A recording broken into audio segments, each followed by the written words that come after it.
Hey everybody, this is Rainbow Reviews. So today I'm going to be doing more of a short form movie review. I wasn't sure what to review this week, but then I remembered there's all of those direct-to-DVD Disney sequels, and I've never really seen any of them, and I thought it would be fun to just review some of them. And the first one I'm going to be reviewing is that weird Aladdin sequel that no one ever watched, The Return of Jafar, and because it's on Disney Plus now, and I got Disney Plus. So I just wanted to see what it was like, and this is just going to be my review of it. So this movie came out in 1994. That was only 2 years after the original, so that's probably not a good sign that it came out so soon after the first one. Uh, it was the first Disney direct-to-DVD sequel, and I'm just going to recap the story. So this story, it takes place 1 year after the original Aladdin.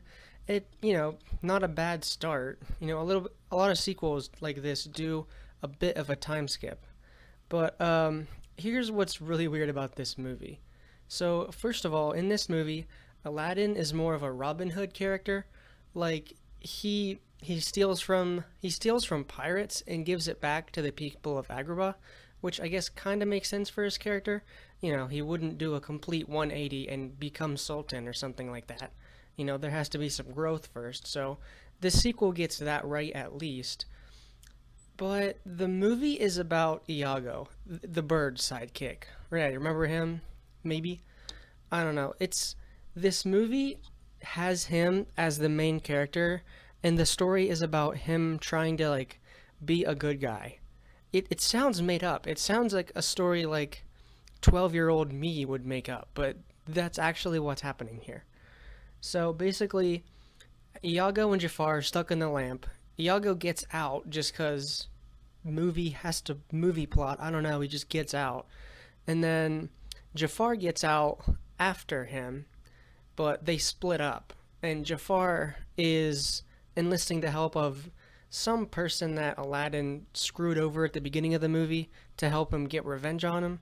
It's a simple plot, but it's a really weird direction that they took it in. So I'm also just gonna go over 5 points: story, animation, music, the comedy slash writing, and originality.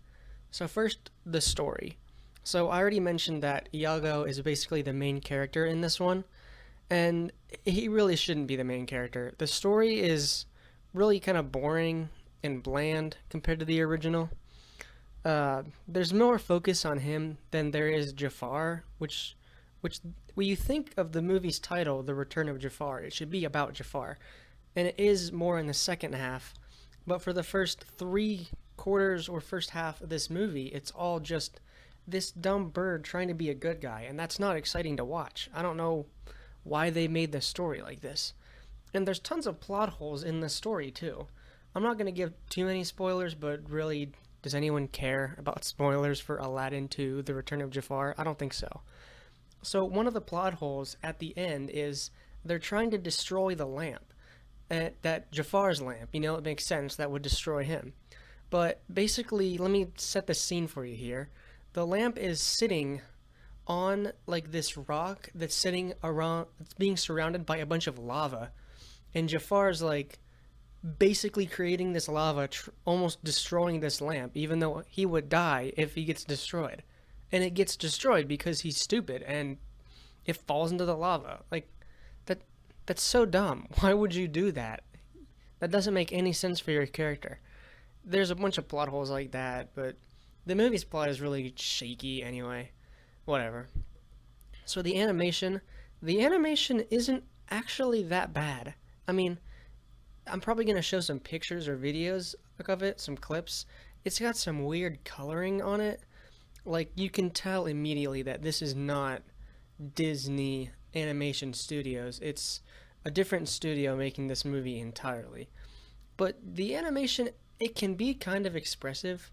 It's not that bad, but still, it is way below the original. It's not very good at all. So animation, I know I keep contradicting myself when I say these points, but it's really not that bad. It's just, you can immediately tell that it's not up to snuff for what Disney was making. but for a sequel, direct to DVD sequel, it's fine. Uh, the music, the song choices were really weird. Like I've already mentioned before that this movie focuses a lot on Iago, way more than it should. But the first song, yeah, this sequel is a musical as well, but the first song is sung by this bird. Like, and I'm sorry, man, your voice actor. I don't know what your name is, but you got a good voice, but I can't get down with their singing voice. It's kind of weird, and the voice is just. I mean, the song is just kind of. It's not catchy. It doesn't really have that pizzazz that any of the songs from the first movie do. But if you're just talking about like instrumentals or music during action scenes, it's fine, you know? It sounds like those old Tom and Jerry cartoons where they're running around and the music is playing instead of words. That's kind of what a lot of the action scenes are like, so you can kind of imagine that. The comedy or writing. The writing was not that bad actually. I mean, the first one obviously has way better writing, but other than like the songs having the weird song choices, like Iago singing the first song, other than that weird choice, the writing is okay. It's really not that bad. But there weren't really any like jokes in the movie. Nothing really funny. There's some physical comedy, but you know, it's nothing like what's a movie that's actually funny? Thor Ragnarok. That's a good movie. I just watched that too on Disney Plus. It's nothing up to the level of Thor Ragnarok funny. And then fifth and final point is originality. It's definitely an unexpected sequel story. I'm not a huge fan of it, but it probably could have been worse. You can tell that they at least tried to make something unexpected and original, so I can give them props for that. But still, I'm not gonna say you succeeded in this category. It could have been way better. So my final thoughts about this movie. It was okay. I mean, it's harmless, really. It's just directed DVD sequel. What can you do? It in terms of like ruining the characters, they don't actually ruin the characters. The characters are largely the same as they are in the first movie, except now that there's a weird connection between the Sultan and Iago. Like they have some kind of history, when they really don't in the first movie. I don't think. But other than that, the characters, they're fine. You know. So yeah, as far as like a rating or a score goes, I'd probably give this movie like a 4. It's it's not good, but it's not trash either. You know, like I've watched it twice at this point at least in preparation for this video, and you know, I could sit through it. I was actually kind of invested in the story the first time I watched it just because I didn't know what was going to happen. So, yeah, I give it a 4 out of 10. I would definitely suggest to make it better, you could improve the animation a bit, uh, actually make it kind of funny. The story's fine, don't change that. That would be too much work anyway. Just up the animation and comedy a bit, and that would probably be at a solid 5 average. And as far as tier list goes for all the movies I'm going to be reviewing, I would give it a D tier. You know, it's not F, it's not trash, but obviously not very good either. Alright, so those are my thoughts on Aladdin 2 The Return of Jafar. Let me know what you think, and I'll see you next time.